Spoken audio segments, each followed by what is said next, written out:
Hola, muy buenos días a todos, 8 en punto. Y pues le damos gracias a Dios porque están aquí. Gracias a Dios por el desayuno que estamos disfrutando últimamente, muy rico.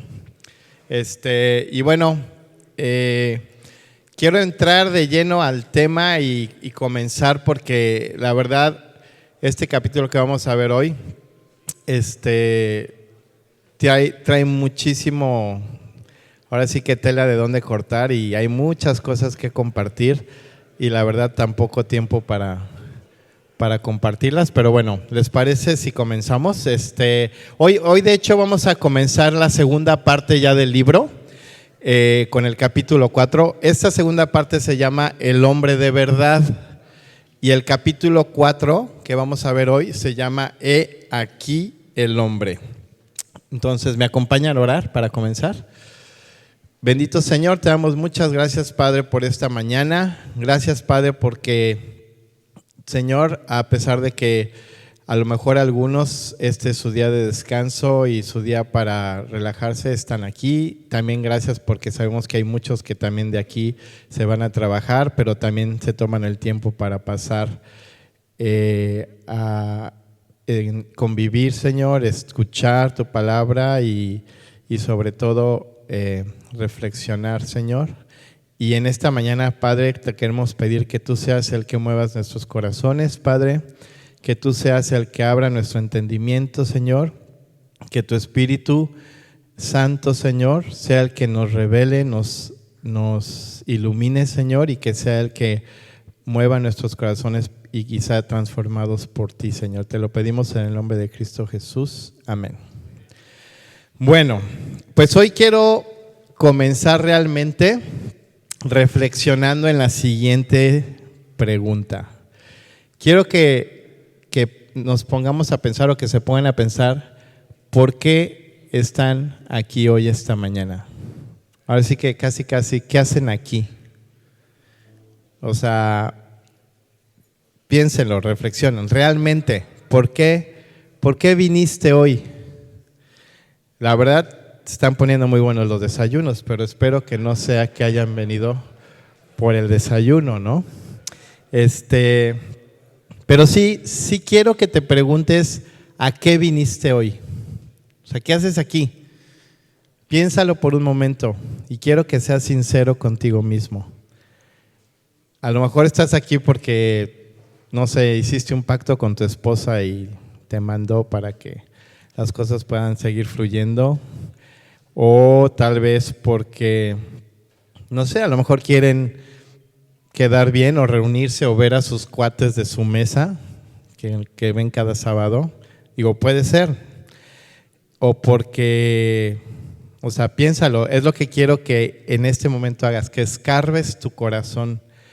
Que a lo mejor tu intención muy en el fondo es que quieres que te vean a lo mejor en todas las actividades de la iglesia, no sé, tal vez, o porque piensas que si participas en todo vas a tener contento a Dios, que a Dios le va a agradar que tú estés en su casa, en la casa de Dios, en la iglesia, o en el lugar que se utiliza para adorar y reunirnos y convivir y congregarnos y aprender de Dios. Y que de alguna manera también muy en el fondo o muy subconscientemente piensas que si eso haces, Dios va a ser bueno contigo. Piénsalo. O estás viniendo porque realmente quieres hacer cambios significativos que quieres que afecten todas las áreas de tu vida. Y miren, se los pregunto porque llevamos, este es nuestro tercer libro, ¿no? Llevamos 3 libros. El libro pasado pues fue un libro así medio denso en cuanto a lo de la impureza sexual, ¿no? Pero tristemente a lo mejor veníamos, y también lo digo por mí, porque eso del pacto con nuestros ojos y esas cosas no está fácil, ¿no? Y lamentablemente sé de situaciones que estaban pasando mientras estábamos estudiando el libro con gente que estaba estudiando el libro, ¿no? Que me hace pensar, pues entonces, como dice, de hecho en la Biblia en Hebreos, en una versión, creo que en la nueva versión internacional dice, les entra por un oído y les sale por el otro, ¿no? O sea, nos está pasando eso. Y es por eso que comienzo esta sesión de hoy y este capítulo con esas preguntas y esas reflexiones. Porque quiero que piensen, ¿qué creen que le agrade más a Dios? ¿Que vengas a los desayunos de los sábados o que los demás días de la semana, o sea, allá afuera, en tu casa, en tu trabajo, con tus vecinos, con tu familia, estés esforzándote en realmente tratar de ser un hombre de verdad? ¿Qué creen que le agrada más a Dios? Y el problema, a lo mejor como lo plantea este libro que estamos estudiando, es que precisamente estamos inmersos en un mundo que con tanta información distorsionada sobre precisamente lo que significa ser un hombre de verdad, nos confunde, ¿no? O nos jala, o nos empieza a permearse en nuestras mentes y nos empieza a hacer pensar o decir y buscar precisamente esa gratificación inmediata y temporal, ¿no? De hecho, estuvimos viendo ya lo de los sustitutos, ¿no? O sea, todo ya casi nada es original o real, ¿no? Todo tiene una copia o un sustituto. Vimos lo de la imagen, ¿no? Como siempre pensamos que es más importante la imagen que damos y por eso les pregunto, ¿no? ¿Qué hacemos aquí? Y cada quien puede tener un modelo a seguir diferente, ¿no? Cada quien puede a lo mejor pensar en alguien al que ustedes admiraban o que creían que era como que su modelo a seguir como hombre de verdad, ¿no? Alguien que ya sea consciente o subconscientemente querían llegar a ser como él, ¿no? Y porque en su mente pensaban que ese es un hombre de verdad o es como sería un hombre de verdad, ¿no? Ahora piensen un segundito también, ¿quién puede haber sido esa persona? O sea, ¿quién ustedes catalogarían como un hombre de verdad, no? ¿Quién sería ese hombre o ese modelo a seguir en que les gustaría convertirse ustedes, no? Digo, les voy a contar rápidamente. En mi caso, yo en la adolescencia, alguien que admiraba era Michael Jordan, ¿no? Y en ese tiempo, pues sí se convirtió a lo mejor mi modelo a seguir. No me clavé tanto en querer saber todo de su vida y ver su biografía y cosas así, pero sí llegaba a ver en películas o cosas así, pues algo que admiraba mucho de él, que era a lo mejor en mi mente por sus logros me hacía pensar que pues ser un hombre de verdad tal vez, ¿no? Y según yo, esos logros hablaban mucho de su carácter. Pero bueno, fue pasando el tiempo y te vas enterando de la manera en que trata a las personas, o de los vicios, o de también las caídas que tiene, etcétera. Entonces te empieza a caer el 20 y empiezas a decir, bueno, pues no, realmente no quisiera ser así, o ese no es un hombre de verdad, ¿no? Y bueno, para los que les gusta el básquetbol, pues a lo mejor saben de qué estoy hablando, pero piénsenlo en su deporte favorito, ¿no? Si a ustedes les gusta el box, ¿quién para ustedes es la imagen de un hombre de verdad? Digo, y aquí me puedo volar generaciones, pero pues unos van a decir Mike Tyson o George Foreman o los nuevos El Canelo, no sé. O para los que les gusta el americano, van a decir Brady o Mahomes, ¿no? O si me voy a mis tiempos, ¿no? Montana o Dan Marino, no sé, ¿no? En el fútbol igual, ¿no? Ahorita Messi. ¿Quién creen que sea el hombre de verdad, ¿no? Ronaldo, o en nuestros tiempos también Pelé o Maradona, no sé, ¿no? Inclusive me puedo ir a personajes míticos, inclusive de la historia, que las mismas películas los llevaron a ser famosos, como un William Wallace, ¿no? ¿Alguien cree que William Wallace podría ser un hombre de verdad? O Maximus Decimus Meridius, ¿no? Él sería un hombre de verdad, ¿no?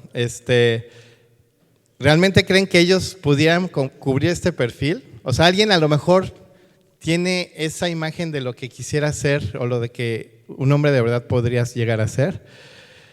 Y entonces, sin ninguno de esos, y si lo pensamos bien, pues nos damos cuenta que la verdad no, ninguno, ¿no? O sea, ahora sí, como dice el Chapulín Colorado, ¿y ahora quién podrá ayudarnos, no? O bueno, dicen de él, ¿no? ¿A quién volteamos a ver entonces? ¿Quién puede ser ese modelo a seguir que sea realmente un hombre de verdad? ¿Quién creen que sea la respuesta? Jesús, ¿no? Como dice Marco y Emilio, ¿no? Siempre respondan Jesús y van a tener la respuesta correcta en la iglesia, ¿no? Así es, Jesús es la respuesta. Entonces, ¿qué tenemos que hacer para convertirnos en hombres de verdad? Ser como Jesús, ¿no? O sea, conocerlo para poder ser como Jesús. O sea, buscar ser semejantes a Jesús. Y esta frase viene de este capítulo 4 del libro. La verdadera hombría es sinónimo de ser semejante a Jesús. Y es algo con lo que, o sea, que quiero que recuerden, porque de alguna manera es cuando a mí, digo, a veces estamos estudiando libros y como que, no sé si les ha pasado a ustedes, pero te pones a pensar, ¿por qué le pusieron este título, no? Por ejemplo, en matrimonios, ¿no? Un libro que estudiamos se llamaba Tú y yo por siempre, ¿no? Y pues decías, órale, pues bien romántico, ¿no? Pero no se refiere a tu esposa y tú por siempre, se refiere a tú, o sea, tú, Dios, y yo por siempre, ¿no? Entonces, igual aquí, el título del libro es Hombre de Verdad, pero ¿cuál es el enfoque? ¿De quién está hablando? Pues el único hombre de verdad que ha existido sobre la tierra. Ahora, el problema es que a lo mejor vemos muy alejada la imagen de Jesús, ¿no? O sea, minimizamos la hombría de Jesús, pues debido a su obra redentora, ¿no? Debido a que la mayoría de las veces solo consideramos su naturaleza divina, ¿no? Pero no, Jesús fue totalmente hombre, 100% hombre. Fue un hombre completo, fue un hombre hecho y derecho. De hecho, Él es el hombre de verdad por excelencia. Y también una frase que creo que viene en el libro, Él viene siendo así como identificamos a Jesús como el Dios, el Rey de Reyes y Señor de Señores, bueno, pues Él también es el hombre de hombres. Y el libro en ese capítulo precisamente nos da una descripción muy completa de todos los aspectos del carácter y de las virtudes de este hombre Jesús, precisamente para que busquemos imitarlos, ¿no? Y miren, no me voy a ir a decir todos los puntos que vienen en el libro, porque más bien los quiero invitar a que lo lean el capítulo 4 del libro, ¿no? Si ya lo tienen en Kindle, porque nada más existe en Kindle, aunque no, el sábado pasado me senté con alguien que tenía el libro en físico, y bueno, consíganlo, está 59 pesos o no sé cuánto cuesta en Kindle, algo así, 55, entonces vale la pena, léanlo, lean el capítulo 4, está muy padre en cuanto a la lección, porque ahorita nada más me voy a enfocar en 2 virtudes, porque no tenemos todo el tiempo y porque los quiero llevar a tomar un reto esta semana, ¿no? Bueno, la primera virtud de la que quiero hablar es la resistencia. Y la resistencia, en una de sus raras formas, viene a ser lo que es un amor resistente. Un amor resistente. Ahora, ¿a qué vamos con eso? Miren, un hombre de verdad no es el que resiste más rounds en el ring, ¿no? Por ejemplo, o el que resiste más físicamente, ¿no? En una carrera o en un juego, etcétera, ¿no? Un hombre de verdad es el que resiste morir en la cruz por alguien. Y precisamente si lo aterrizamos y lo transportamos a lo que yo, si quiero ser semejante a Cristo, tengo que hacer para convertirme en un hombre de verdad, vámonos a Efesios 5:25.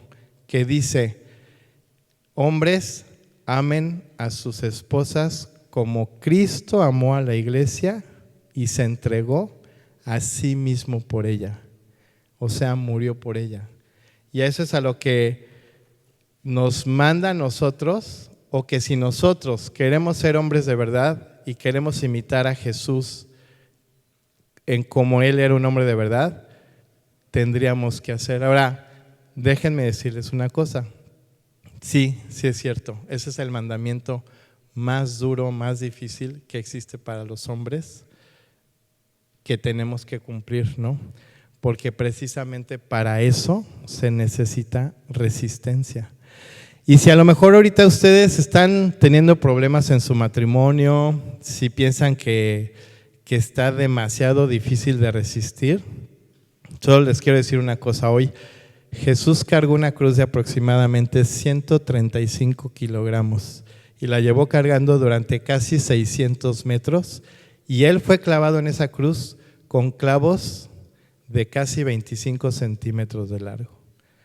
Ahora, no solo cargó ese peso, sino llevó y cargó el pecado del mundo sobre sus hombros.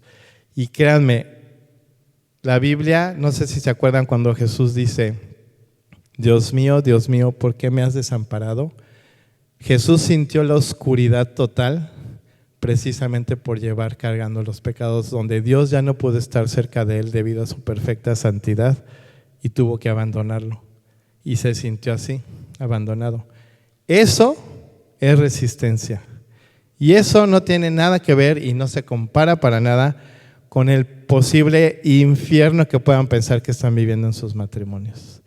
Créanmelo. ¿Quieren ser hombres de verdad? Tienen que practicar el amor resistente. Y definitivamente Jesús es nuestro ejemplo a seguir en cuanto a esa virtud de la resistencia en forma de amor. Y ahí es donde un hombre de verdad comienza, ¿no? Es donde un hombre de verdad comienza, así como más virtudes, por ejemplo, saber controlarnos y dominarnos a nosotros mismos, ¿no? Esa es otra virtud, ¿no? ¿Cómo lo logramos? La Biblia dice, por ejemplo, en 2 Corintios 5, que llevemos cautivo todo pensamiento que pasa por nuestras cabecitas en obediencia a Cristo, ¿no? En Job 31:1 dice que hagamos un pacto con nuestros ojos. En Lucas 9:23 dice que tomemos nuestra cruz cada día y le sigamos. En 1 Corintios 9 habla sobre disciplinarnos como lo hace un atleta. Y en Gálatas 5:24 dice que crucifiquemos todos nuestros deseos de la carne o de nuestra naturaleza pecaminosa. Ahora, es mucho más fácil decirlo que hacerlo, ¿estamos de acuerdo? Pero sí es posible lograrlo y lo podemos hacer precisamente a través de Cristo. Y esto me lleva a la segunda virtud de la que quiero hablar hoy, que es que Jesús tenía y eso hacía que Él se convirtiera en un hombre de verdad, que es una visión clara. Y a lo que voy con esto es, ya hablamos de la época o la generación de que todo lo queremos de inmediato y no podemos esperar. Bueno, ¿saben cuánto tiempo esperó Jesús para iniciar su ministerio? 30 años, desde su niñez hasta la edad de 30 años que comenzó. ¿Y cuánto duró su ministerio? 3 años nada más. Ahora, justo antes de que Jesús pasara de cambiar de oficio de carpintero a cambiar su oficio de ministro de la palabra de Dios, estuvo 40 días en el desierto.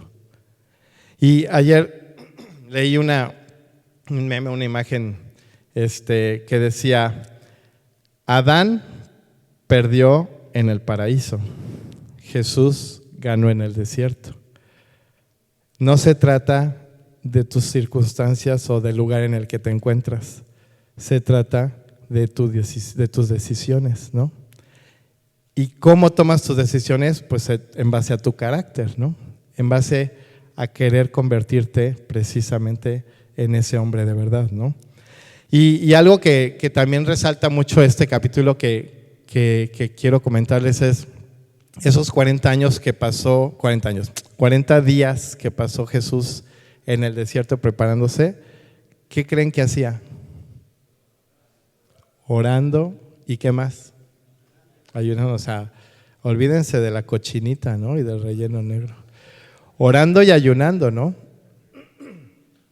Preparando precisamente su visión, esta virtud de tener una visión clara. Nada aclara mejor tu visión que un tiempo de ayuno y oración. Y Jesús, cuando salió del desierto, fue directo con la determinación de cumplir su misión. Se fue, en Lucas 4 nos cuenta cómo se fue a su ciudad natal, agarró el rollo, entró en la sinagoga, agarró el rollo del profeta Isaías, leyó la profecía del Mesías y dijo: hoy se cumple esa profecía en mí, ¿no? Y en otras palabras, Jesús estaba anunciándole al mundo su misión. Y aquí la pregunta es: ¿quieres convertirte en un hombre de verdad? ¿Tienes determinada tu visión y por lo tanto tu misión? Y si no sabes, o si tu respuesta es no sé, entonces obviamente por default no la tienes, ¿no? Y algo que es importante saber es: las visiones no surgen automáticamente o no nacen de la nada, ¿no? Necesitamos intencionalmente buscarlas. Y puede ser que a lo mejor también ya la has determinado, pero la otra pregunta sería: ¿es la correcta? Y si no es así, quiero ofrecerles una opción el día de hoy para ayudarlos a definir y a empezar a corregir su rumbo de ahora en adelante. ¿Alguno de ustedes ha escuchado la frase? Es una frase famosa entre los cristianos: ¿qué haría Jesús? Si alguna vez la han escuchado, ¿no? Bueno, brevemente les voy a contar la historia del origen de esta frase. Esta frase surgió por ahí del año de 1897 en la zona de allá de Nueva York, del noreste de Estados Unidos, y surgió por un pastor de nombre Charles Sheldon, que no es el de Big Bang Theory, es un pastor de hace más de 100 años. Y él empezó a cambiar la manera de hablarle a los miembros de su iglesia y enfocarse a que tomaran un compromiso real de seguir a Jesús. Y tuvo tanto avivamiento en ese tiempo que todo el mundo le decía: ¿por qué no publicas tus sermones, no? Y él tomó la decisión de hacerlo a través de escribir una novela. Esta novela se llama En sus pasos. Existe desde 1897. De hecho, le sacaron 3 películas, una por ahí de 1936, imagínense, otra en 1964 y la más reciente 2013. Pero bueno, les recomiendo el libro, búsquenlo. Es una novela, pero es una novela donde precisamente agarró estos conceptos de poder tomar esa decisión y lo que realmente significa convertirte en discípulo de Jesús a través de personajes y lugares ficticios. Y la verdad está padre la novela, pero no la he leído. La que me la compartió fue mi hija, que la está leyendo en su escuela, pero me hizo la verdad reflexionar en qué es lo que debemos de hacer. Y miren, les voy a contar brevemente en qué consiste la novela. Están en un pueblito allá por esa zona de Estados Unidos. En esa época, en el pueblito había una iglesia muy grande, pero también con gente muy rica, muy bien acomodada, ¿no? Sin problemas de ningún tipo económico, etcétera. Y un día llega a ese pueblito un indigente que, como tenía meses que había perdido el trabajo y recientemente acababa de morir su esposa, y él se quedó con su hijita chiquita, ¿no? de su esposa, ¿no? Entonces llega al pueblo y llega a buscar trabajo, ¿no? Y empieza a tocar de puerta en puerta, pidiendo trabajo, o sea, pidiendo ayuda, pero no mendigándola, sino diciéndole: le podo el pasto, ¿no? Y me pagan. No, ahorita no. O le limpio los vidrios, o le barro la basura, le saco la basura. No. Y así, puerta en puerta. Inclusive llegó a la casa del pastor de la iglesia, ¿no? que había en ese pueblo. Y el pastor estaba enfrascadísimo en preparar el sermón para el domingo. Y le dijo: no, perdón, ahorita no te puedo ayudar, ¿no? Fue el que le mostró más simpatía o más empatía, pero aún así no lo ayudó, ¿no? Total, llega el domingo, el pastor predica, el indigente también llega a la iglesia. El enfoque de la predicación del pastor precisamente es exhortando a la gente a que siga a Jesús, ¿no? A que imite a Jesús. Y ya termina el sermón, se baja el pastor y de repente el indigente se sube, ¿no? Y empieza a decirle a la gente, miren, no estoy enfermo, no estoy borracho. Por cierto, él estaba muy enfermo, el indigente, ¿eh? Pero bueno, no estoy borracho, no estoy loco, no estoy enojado. Solamente quiero entender esto que están escuchando hoy sobre seguir a Jesús, ¿qué significa realmente? Porque yo estuve toda la semana tratando de pedir que me ayudaran y nadie me ayudó, ¿no? Entonces toda la gente se quedó así como que fría, ¿no? Total, para no hacerles el cuento largo, el pastor se lleva al indigente a vivir a su casa, pero a la semana se muere porque estaba muy enfermo, ¿no? Y se tienen que quedar con la hijita. Entonces, eso que sucedió hizo que el pastor de alguna manera se diera cuenta de que no estaban viviendo lo que leían todos los domingos o lo que escuchaban todos los domingos en la iglesia, ¿no? Y entonces, el siguiente domingo retó a los miembros de la iglesia y les dijo, ¿realmente queremos seguir a Jesús? Entonces necesitamos pensar antes de tomar cualquier decisión, ¿qué haría Jesús? ¿Qué hará Jesús en mi lugar? Y no estoy hablando de decisiones como de con quién me voy a casar, que digo que sí también, o qué carrera voy a estudiar, o sea, del día a día, ¿no? Decisiones que el pastor les decía a los miembros de la iglesia, tienes que estar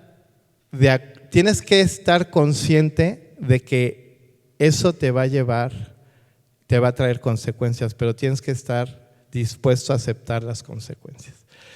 Y entonces el libro desarrolla diferentes personajes y diferentes casos, por ejemplo, de un empresario que pues no hacía las cosas tan bien y que empezó a tomar, y de las personas que se comprometieron, porque no toda la iglesia se comprometió. Entonces todos los que aceptaron el reto, por ejemplo, este empresario empezó a cambiar y empezó a dejar de hacer las cosas chuecas y empezó a tratar diferente a sus empleados, porque antes de tomar cualquier decisión decía, ¿qué haría Jesús? Otra persona, era una chava que era tenía una voz así como que espectacular, decían que iba a ser la próxima, bueno, en ese tiempo no sé quién sería, pero un tipo Adele, ¿no? de su zona, etcétera, y la habían invitado ya a empezar a desarrollar una carrera muy, muy, muy prometedora, y ella dijo, ¿qué haría Jesús? Y la rechazó porque ella pensaba, a Jesús lo dedicaría para glorificar el nombre de Dios, ¿no? Otro empleado, otra persona que era un empleado en los ferrocarriles, empezó a descubrir cosas chuecas y todo, y se empezó a preguntar quién era Jesús, y los denunció y lo corrieron. Incluso a veces se tuvo que salir del pueblo porque la gente empezó a hablar mal de él, ¿no? Y así, ¿no? Hay historia tras historia donde unos viven triunfos, otros fracasos. Por ejemplo, el dueño de un periódico, de la editorial de un periódico del pueblo también, cuando toma la decisión al otro día llega y todos, bueno, a ver, ¿cuáles son las noticias? No, pues que acaba de haber la pelea que fue el fin de semana en el pueblo, pues hay que publicarla, todo el mundo quiere saber, dice. Y él se puso a pensar, ¿qué haría Jesús, no? Y no la publicó. Y todos así como, ¿cómo? Pues no la vas a publicar. No, es que eso no es lo que haría Jesús, no es algo que edifique, que alimente, que haga que la gente crezca. Y le decían, bueno, pues como quieras, total, sacan los periódicos, obviamente nadie lo compra porque todo el mundo quería ver la noticia del chisme del fin de semana, y los pobres niños que vendían el periódico, pues no vendieron ningún periódico, y él termina comprándole los periódicos a todos los niños, ¿no? Y dijo, pues no te la puedes llevar así, ¿no? Dice, pues no sé, hasta donde aguante, ¿no? ¿Qué haría Jesús, no? Y la verdad el libro está muy padre porque se empiezan a desarrollar todas estas historias, pero bueno, ya se me acabó el tiempo y a donde los quiero llevar es a eso. Quiero retarlos esta semana a pensar antes de tomar cualquier decisión, si quieren ser hombres de verdad, pensar en qué haría Jesús en mi lugar. Y estoy hablando de empezar por qué le voy a contestar a mi esposa cuando me está a lo mejor gritoneando o reclamando. ¿Qué haría Jesús? ¿No? ¿Cómo la voy a tratar? ¿Qué haría Jesús? O a mis hijos que me sacan de mis casillas, o a mis empleados, a mi jefe o a mis compañeros de trabajo. ¿Qué haría Jesús? Que ahí por ahí empecemos. Entonces, vamos a trabajar en las hojitas porque quiero que platiquen sobre eso, sobre las preguntas que están ahí, sobre el versículo que está ahí, porque se nos olvida que Jesús, cuando nos pide que lo imitemos, también nos llama a sacrificar cosas, y precisamente entre ellas está nuestra comodidad y nuestra seguridad y de alguna manera a lo que estamos acostumbrados, ¿no? Pero bueno, vamos a trabajar y ahorita concluimos, ¿sale? Adelante.